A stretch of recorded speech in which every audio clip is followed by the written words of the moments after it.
नमस्कार, स्वागत है आप सभी का उत्तर प्रदेश के हमारे इस बुलेटिन में। आपके साथ मैं अंजलि झा। तो चलिए बुलेटिन की शुरुआत करते हैं खबरों से। ईद उल फितर इस्लाम धर्म का एक प्रमुख त्योहार है जिसे रमजान के महीने में समापन के लिए मनाया जाता है, जहां यह त्योहार जो विशेष रूप से आपसी भाईचारा, दान और खुशियों का प्रतीक है। रमजान के पूरे महीने रोजा रखने के बाद ईद उल फितर का दिन आता है जो संयम, इबादत और आत्मशुद्धि का महीना होता। हम आपको ये 8 तस्वीरें दिखा रहे जिसमें देखा जा सकता है कि हजारों की संख्या में लोग दरगाह में एकत्र हुए हैं और ईद की नमाज अदा करते हुए नजर आ रही है। ये 8 तस्वीरें आपकी टीवी स्क्रीन पर हैं। आंध्र प्रदेश से पहली तस्वीर है जहां लोग नमाज अदा करते हुए नजर आ रहे हैं। उत्तर प्रदेश से दूसरी तस्वीर, केरल से तीसरी तस्वीर, तो चौथी तस्वीर जम्मू कश्मीर से है जहां पर 370 हटने के बाद काफी तस्वीरें बदलती हुई नजर आ रही। तमिलनाडु से ये 5वीं तस्वीर आपकी टीवी स्क्रीन पर है। वहीं दिल्ली में भी लोग नमाज अदा करते हुए नजर आए। मध्य प्रदेश में भी कुछ ऐसी ही तस्वीरें साझा किया गया। राजस्थान में भी कुछ ऐसी ही तस्वीरें जहां पर जो लोग थे वो नमाज अदा करते हुए नजर आए। और साथ ही साथ रोजे का आखिरी दिन, क्योंकि आज माना जाता है आज रोजा जाकर के रोजा का जो 1 महीने का जो व्रत है उसका आज समापन होता है और ईद के इस खास मौके पर लोग एक दूसरे को गले लगा करके ईद की बधाई देते हुए नजर आए। और साथ ही साथ ईद का जो त्योहार है वो भाईचारा, सौहार्द और शांतिपूर्वक तरीके से मनाया जा रहा है। भले ही ये तस्वीरें 8 अलग अलग जगह की हैं, लेकिन इन 8 तस्वीरों में एक चीज सामान्य है, वो है लोगों की भावना, लोगों की आस्था और एक दूसरे के प्रति लोगों का जो प्रेम है वो साफ इन तस्वीरों में नजर आ रहा है।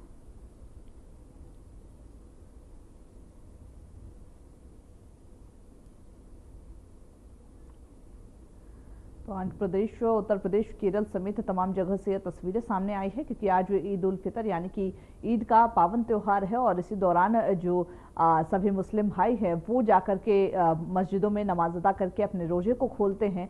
और उसके बाद जो रोजा खोलने के बाद ये भी देखा जाता है कि लोग एक दूसरे को गले लगा करके बधाई देते हुए नजर आते हैं। वहीं साथ ही साथ तमाम ऐसी तस्वीरें एक के बाद एक सामने आई हैं जिसके बाद ये देखा जा रहा कि लोग इस ईद के पर्व को, महापर्व को किस तरीके से एक दूसरे के साथ जो संबंध है उसको सुधार करके मनाते हुए नजर आ रहे हैं। वहीं इस दौरान पुलिस व्यवस्था भी चाक चौबंद किया गया ताकि किसी भी तरीके की कोई जो हिंसा है वो न भड़के और साथ ही साथ शांतिपूर्वक तरीके से त्योहार कैसे मनाया जाए उसका एक जीता जागता उदाहरण ये तस्वीरें बताती हुई नजर आ रही है।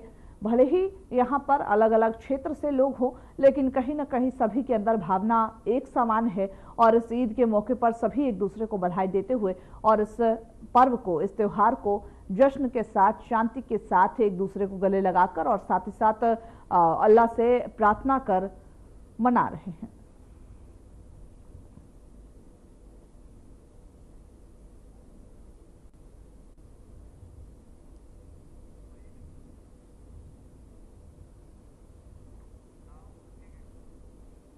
वह इस ईद के पर्व पर उत्तर प्रदेश के मुख्यमंत्री ने भी बधाई देते हुए कहा कि सभी लोग सौहार्दपूर्ण इस त्योहार को मनाएं। ट्वीट कर उन्होंने बधाई दिया है लोगों को, जहां पर उत्तर प्रदेश के मुख्यमंत्री योगी आदित्यनाथ ने ईद के पावन पर्व पर प्रदेशवासियों को हार्दिक शुभकामनाएं दी हैं। उन्होंने कहा कि ईद का पर्व न केवल खुशी और उल्लास का अवसर है बल्कि यह भाईचारे और आपसी सौहार्द को बढ़ाने का काम करता है। मुख्यमंत्री ने अपने संदेश में कहा कि ईद का पर्व समाज में एकता और भाईचारे को बढ़ाता है। यह हम सभी को प्रेम और सद्भावना की भावना के साथ एकजुट होने की प्रेरणा भी देता है।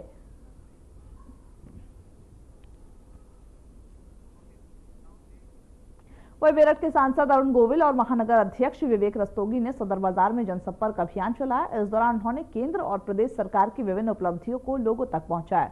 दोनों नेताओं ने जनता से संवाद करते हुए सरकार की योजनाओं और विकास कार्यों के बारे में भी जानकारी दिया।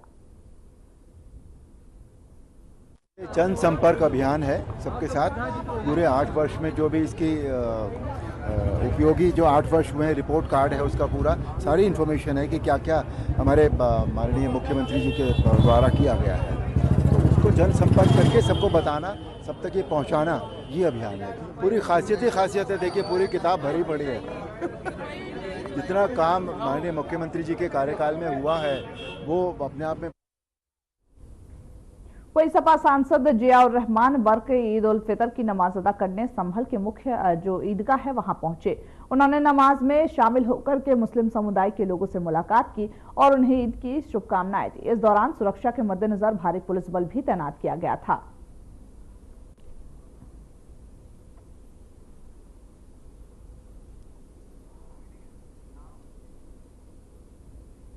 सपा के राष्ट्रीय अध्यक्ष अखिलेश यादव ने ईद उल फितर के मौके पर प्रदेशवासियों और देशवासियों और साथ ही दुनिया भर के लोगों को मुबारकबाद दी। वह अखिलेश यादव ने कहा कि आज पूरे प्रदेश और देश दुनिया में सभी लोगों को मैं बहुत बहुत मुबारकबाद देता हूं। ईद का यह त्योहार हम सभी एक दूसरे से गले मिलकर खुशी के साथ मनाते हैं और उम्मीद करते हैं कि हम सभी गले मिलकर एक दूसरे का सम्मान करें। यही हमारे देश की खूबसूरती है। त्योहार की बहुत बहुत मुबारकबाद। आज आपके माध्यम से पूरे प्रदेश, देश और दुनिया के सभी लोगों को बहुत बहुत आज मैं मुबारकबाद देना चाहता हूं। ईद का त्यौहार हम सब खुशी से मनाते हैं, एक दूसरे से गले मिल कर के, सेवइयाँ खा कर के, और उम्मीद करते हैं कि जिस तरीके से हम सब गले मिल कर के एक दूसरे का सम्मान करते हैं, एक दूसरे से कैसे हमारे बीच मोहब्बत बढ़े, प्यार बढ़े, लगाव बढ़े, और यही हमारे देश की खूबसूरती है कि जहाँ पर अलग अलग धर्म के, अलग अलग रास्ते पे चलने वाले लोग सब हम एक साथ मिलकर के रहते हैं। दुनिया में भारत जैसा अच्छा देश, हिंदुस्तान जैसा खूबसूरत देश कहीं नहीं है जहाँ इतनी जाति धर्म के लोग। वही ईद उल फितर के खास मौके पर अयोध्या में सुरक्षा कड़ी कर दी गई है। रमजान के महीने के बाद मनाए जाने वाले इस प्रमुख त्योहार के दौरान शहर में सुरक्षा को सुनिश्चित करने के लिए पुलिस और अन्य जो सुरक्षा बल है वो तैनात किए गए। ईद की नमाज अदा करने के लिए बड़ी संख्या में वहां पर लोग अयोध्या पहुंचे। वही सुरक्षा के मद्देनजर शहर भर में चप्पे चप्पे पर पुलिस भी तैनात किए गए थे और ड्रोन कैमरों के जरिए निगरानी भी रखी जा रही थी ताकि किसी भी तरीके की कोई अशांति या फिर आपराधिक तत्व एक्टिव ना हो।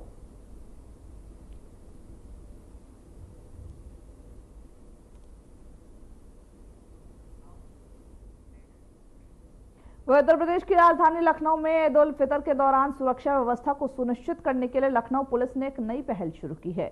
इस बार जहां मस्जिदों में नमाज के दौरान निगरानी रखने के लिए विशेष रूप से एआई ड्रोन का उपयोग किया जा रहा। एआई तकनीक के माध्यम से यह ड्रोन संदिग्ध गतिविधियों का पता लगाने में सक्षम होगा और तुरंत पुलिस को इस बारे में सूचित करेगा। सुरक्षा को लेकर के यह कदम जो है इसकी सराहना भी की जा रही, खासकर ऐसे समय में जब सुरक्षा खतरे को लेकर के चिंताएं बढ़ी हुई हैं। पुलिस ने सभी प्रमुख जो मस्जिद हैं, ईदगाह और जुलूस मार्गों पर अतिरिक्त पुलिस बल की तैनाती की है और साथ ही साथ एआई ड्रोन से निगरानी भी रखी जा रही है।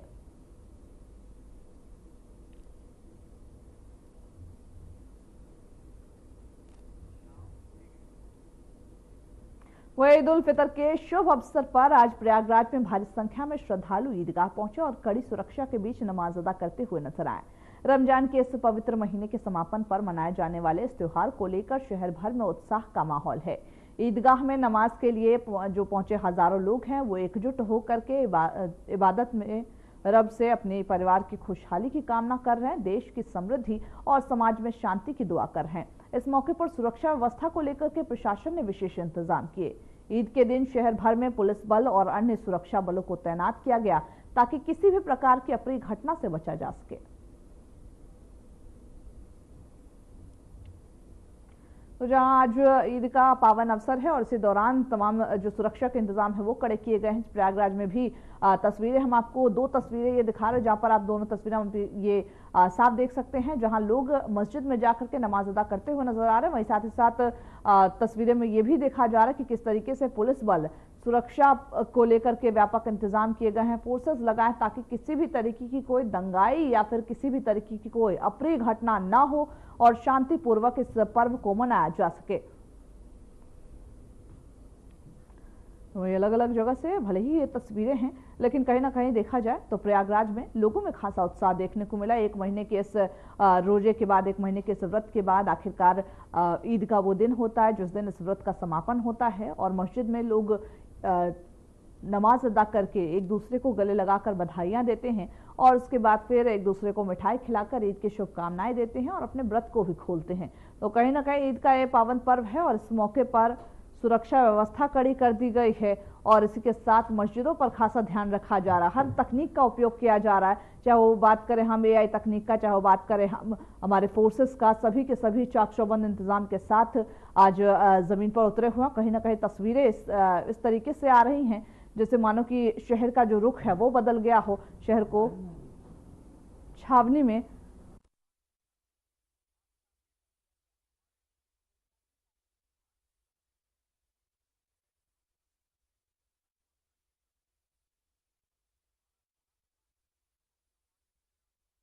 प्रयागराज में नमाज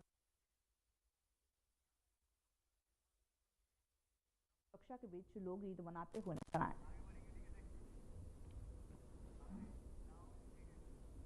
उत्तर प्रदेश के आगरा शहर में आज ईद उल फितर 2025 का त्योहार धूमधाम के साथ मनाया गया। रमजान के महीने के अंत में मनाए जाने वाले इस प्रमुख इस्लामी त्योहार पर शहर भर में भारी उल्लास और खुशी का माहौल देखा गया।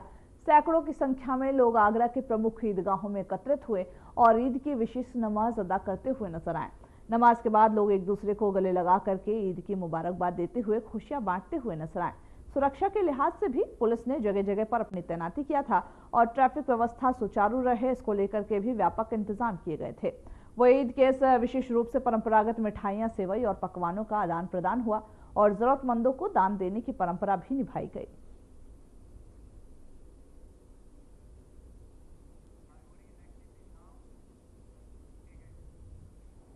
वो ईद उल फितर के मौके पर शाही जामा मस्जिद के बाहर सुरक्षा के कड़े इंतजाम किए गए। बड़ी संख्या में सुरक्षा कर्मी तैनात किए गए ताकि जामा मस्जिद में श्रद्धालुओं की सुरक्षा सुनिश्चित की जा सके।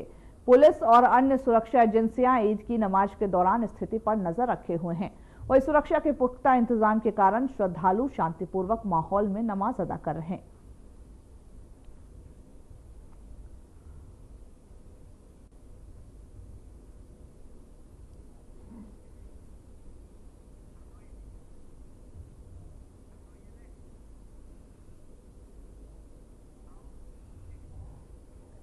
वही हरदोई जिले में भी आज ईद त्योहार पूरे हर्षोल्लास उमंग के साथ मनाया गया। सुबह से ही मस्जिदों और ईदगाह में नमाज अदा करने के लिए लोगों की भारी भीड़ देखी गई। माह रमजान के 30 दिनों तक रोजा रखने के बाद मुस्लिम समुदाय ने इस खास मौके पर बड़े उत्साह के साथ मनाया। ईद पर लोग एक दूसरे को गले मिलकर शुभकामनाएं दे रहे हैं और त्योहारों की जो खुशियां हैं उसमें शामिल होते हुए नजर आ रहे हैं।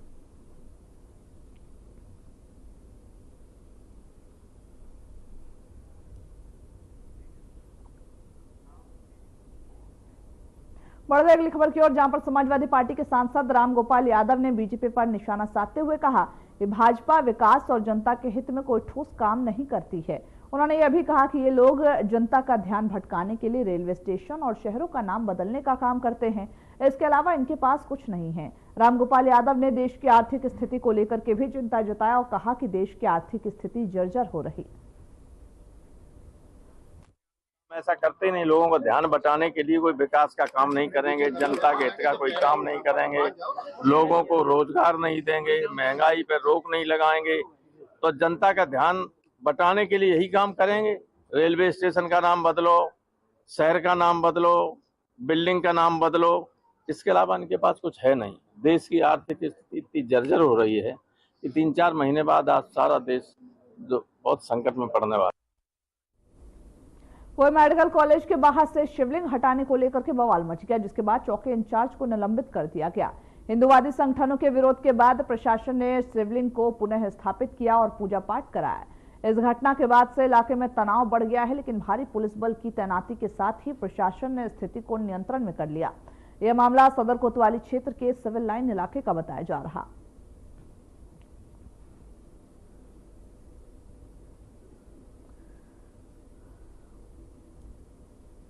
तो जब मेडिकल कॉलेज को लेकर के विवाद हुआ, शिवलिंग हटाए जाने को लेकर के पूरा जो विवाद हुआ, उसके बाद शिवलिंग हटाने के बाद लोग इसका विरोध करने के लिए, प्रदर्शन करने के लिए उतर गए और साथ ही साथ इस सभी मामले को देखते हुए पुलिस ने तुरंत ही इस मामले का संज्ञान लिया, शिवलिंग को वापस स्थापित किया और इसकी पूजा पाठ भी कराया। वहीं साथ ही साथ लोगों को भी समझाया ताकि इस तरीके की जो भीड़ भाड़ है और साथ ही साथ दंगे फसाद कुछ ना करें। बेसिक शिक्षा विभाग में पिछले 5 वर्षों तक अकादमिक रिसोर्स पर्सन यानी कि एआरपी के रूप में कार्य करने वाले लगभग 100 शिक्षक अब अपने मूल विद्यालयों को लौटने जा रहे हैं। 1 अप्रैल से ये शिक्षक पुनः अपने विद्यालयों में शिक्षा कार्य शुरू करेंगे। वह एआरपी के रूप में कार्य करते हुए इन शिक्षकों को प्रतिदिन 2 विद्यालयों का भ्रमण करना होता था और हर विद्यालय में 2 घंटे शिक्षण कार्य करना पड़ता था। साथ ही उन्हें 5 बच्चों का निपुण टेस्ट भी लेना होता था। इसके बदले उन्हें 2500 प्रतिमाह मानदेय दिया जाता था। अब शिक्षक अपने मूल विद्यालयों में लौटने के बाद छात्रों को बेहतर शिक्षा देने में मदद करेंगे।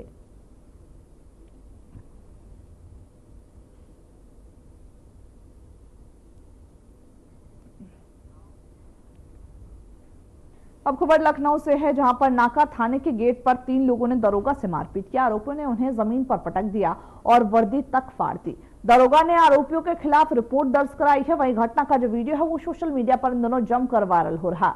इंस्पेक्टर वीरेंद्र त्रिपाठी के मुताबिक मामले की तफ्तीश चल रही है, आरोपियों की तलाश भी की जा रही।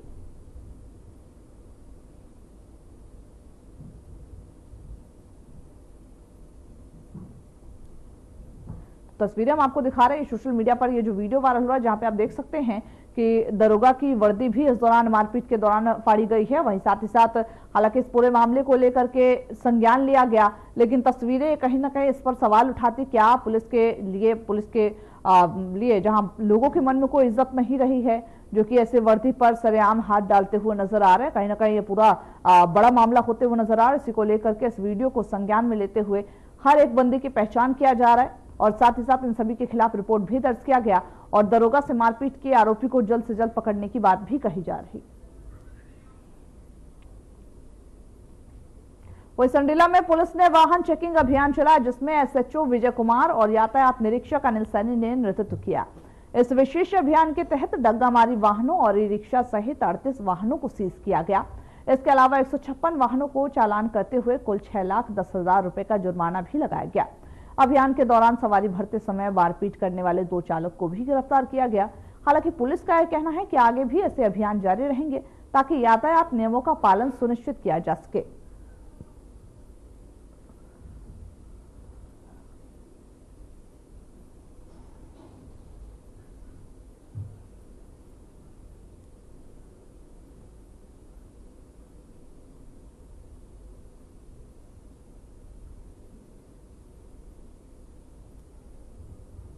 तो 38 वाहनों को इस दौरान सीज किया गया और साथ ही साथ ये जो कार्रवाई है वो लगातार जारी है। यातायात नियमों के खिलाफ ये कार्रवाई जारी है। जो लोग यातायात नियमों का पालन नहीं करेंगे वो कहीं ना कहीं उन पर कार्रवाई जरूरी है और इसको लेकर के लगातार ये कार्रवाई होते हुए नजर भी आ रही, क्योंकि लगातार ये देखा जा रहा है कि पुलिस की ओर से और सरकार की ओर से यातायात के जो नियम हैं वो कड़े कर दिए गए ताकि किसी भी तरीके की कोई एक्सीडेंट या फिर जाम की जो समस्या बनती है सभी से मुक्ति मिल सके। और इसी को लेकर के कार्रवाई लगातार जारी है। वाहनों को सीज किया गया, चाहे वो बात हो इंश्योरेंस से एक्सपायर या फिर तमाम ऐसे मुद्दे हैं जो यातायात को रखते हुए भी, चाहे गाड़ी को रखते हैं लेकिन उसके नियमों को पालन अगर हम नहीं करेंगे तो ये कार्रवाई होनी जरूरी है और वो होते हुए नजर भी आ रही, चाहे वो बात करें चालानों की कार्रवाई की, चाहे वो अन्य मुद्दों पर बात करें। वहीं मेरठ के एक इलाके में एक ही समुदाय के 2 पक्षों के बीच बवाल हो गया, जिनमें दोनों पक्षों में जमकर फायरिंग हुई। इस घटना में 3 लोग घायल हो गए हैं, जिन्हें अस्पताल में भर्ती कराया गया। हालांकि पुलिस के मुताबिक विवाद का कारण अभी तक स्पष्ट नहीं हो पाया है, लेकिन यह माना भी जा रहा कि यह विवाद किसी पुराने मुद्दे को लेकर के हुआ, जो 2 पक्षों में संघर्ष हुआ। हालांकि देखते ही देखते बात बढ़ी और दोनों पक्षों ने एक दूसरे पर ताबड़तोड़ फायरिंग शुरू कर दी। तो वीडियो में आपको दिखा रहे हैं, जहां पर 2 पक्षों में अचानक से किसी बात को लेकर के विवाद होता, उसके बाद फिर यह विवाद इतना ज्यादा बढ़ गया कि दोनों पक्षों ने एक दूसरे पर फायरिंग करनी भी शुरू कर दी।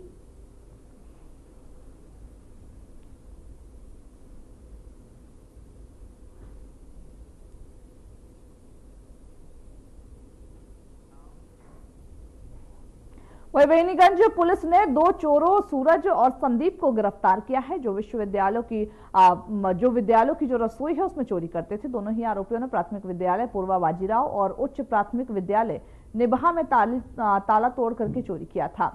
पुलिस ने आरोपियों के खिलाफ मुकदमा दर्ज कर लिया है। उनकी गिरफ्तारी के बाद गैस सिलेंडर, चूल्हा, टीवी, सोलर पैनल, कुकर जैसे चोरी भी जो सामान किए गए थे वो बरामद किए गए।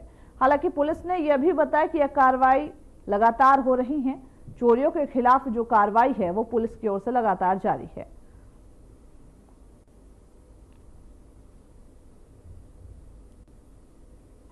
जहां बेनीगंज पुलिस की एक बड़ी उपलब्धि के तौर पर इसे देखा जा रहा है, क्योंकि विद्यालयों में चोरी करने वाले जो 2 लोग थे, जो 2 आरोपी थे, उनको गिरफ्तार कर लिया गया और इनके घर से तमाम ऐसे किचन से रिलेटेड सामान भी बरामद किए गए। 2 विद्यालय का नाम भी बताया गया, जिस विद्यालय से रसोई गैस और साथ ही साथ कुकर, तमाम ऐसे रसोई में उपयोग आने वाली जो चीजें हैं वो बरामद किया गया। हालांकि पुलिस का यह कहना है कि क्षेत्र में चोरियां ज्यादा बढ़ रही हैं, इसको लेकर के एक के बाद एक जो कार्रवाई है वो पुलिस की ओर से की जा रही है और जल्द से जल्द सभी चोरों को गिरफ्तार भी किया जाएगा। हालांकि इन दोनों से पूछताछ भी किया जा रहा है कि ये दोनों अकेले थे या फिर कोई एक ऐसा गैंग है या फिर इनके सरगना में और भी लोग थे। इन सभी मुद्दों पर पूछताछ किया जा रहा, लेकिन चोरी का सामान हालांकि इनके पास से जब्त कर लिया गया और पुलिस आगे की कार्रवाई में जुटी हुई है।